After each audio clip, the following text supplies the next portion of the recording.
What's going on, guys? So a lot of people have requested us to make a video on the cable crunch, so here it is. I know I was stuck doing it very incorrectly back in the day. Please give us a thumbs up and enjoy the video.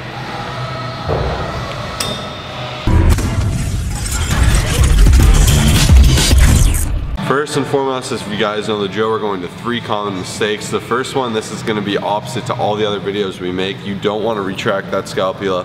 This is the one time you want your spine completely bent. So you want to get that hunch even when you're lifting up. You want to hold that hunch because you have to consider you're actually trying to crunch here. If you have this retracted, you can't really get a good crunch. You need this forward to be able to squeeze into that crunch.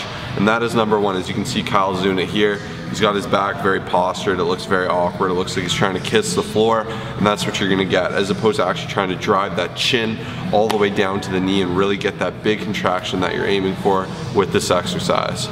Number 2, guys, is trying to kiss the floor. This is the most common mistake because you're actually completely screwing up your range of motion.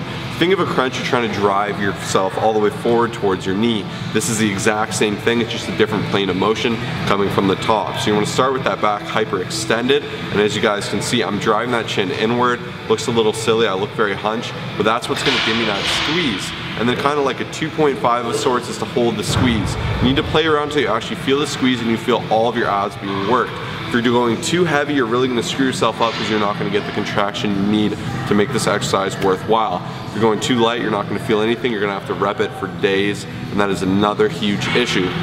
So really drive that chin inwards, kind of push everything down, really squeeze in that stomach and focus on that mind-muscle connection. Common mistake number 3 is distance. I find so many people like to go way too close. By going too close, like literally up to here, it's going to be limiting your range of motion. And a lot of people think they're going to be working their abs more by going far back here.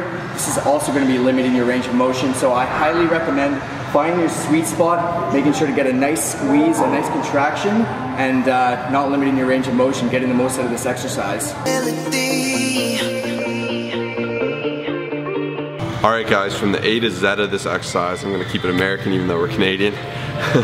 We're going to start from setup to finish. So first and foremost, there's 2 kinds of setups. Some people go high knees, kind of closer knees. That'll keep your hip upward more. I like this a lot better because I get a lot more initial hip flexion, which really helps you drive the force into your core. Whereas the people that have their feet really separated and wide, I find can get a lower range of motion. And a lot of people say to keep your butt down, but I recommend kind of keeping it up, but keeping your hips under flexion to where you can drive into the core, because that's where that whole exercise lies. Like even if you're just standing, you look a bit dumb, but you got to learn how to squeeze into that core. And I find by starting with that hip flexion and then driving inward into your core region, you're going to get an amazing contraction. So that's why I would recommend closer knees. If you do find wider knees more comfortable because your hips, you can get better flexion, that's up to you. Next and most important is your grip. You're going to get a grip like a Facebook grip. You're gonna grab on. Now here, I really recommend pulling it down all the way to the shoulder. Some people say head, but I find when you let it stretch and move, it's easy to start overcompensating by pulling through your arms with your lats, and that's not what we're going for. We want that right on the ab. So you're gonna pull that downward here, as you guys can see. I have it nice and close to my head. Now from here, I kind of get that weird little bend in the back, right? So that's a hyperextension of the back, which is normally a horrible thing in exercise. So this is the one time we're gonna run contrary to that typical rhetoric.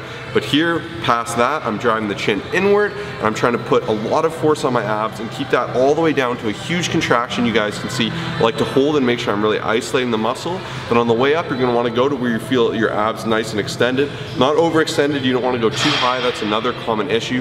You wanna go just where they're fully stretched out and fully contracted, just like any other muscle. Just like a bicep, you extend, you contract, and that's all it is. And with anything you do, that's what's important. But for this one, above all, play around with things, give it a try, and make sure you're actually feeling your abs when doing this exercise.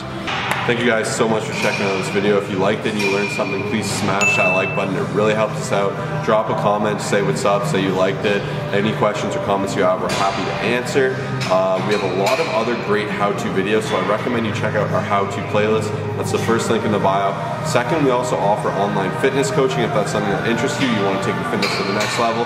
We do macronutrient coaching, programming, form evaluation, constant support, oversight. We're here for you if that's something you're interested in. Click the second link, watch the video, read the details. We'd love to work with you. Until next time, guys, peace.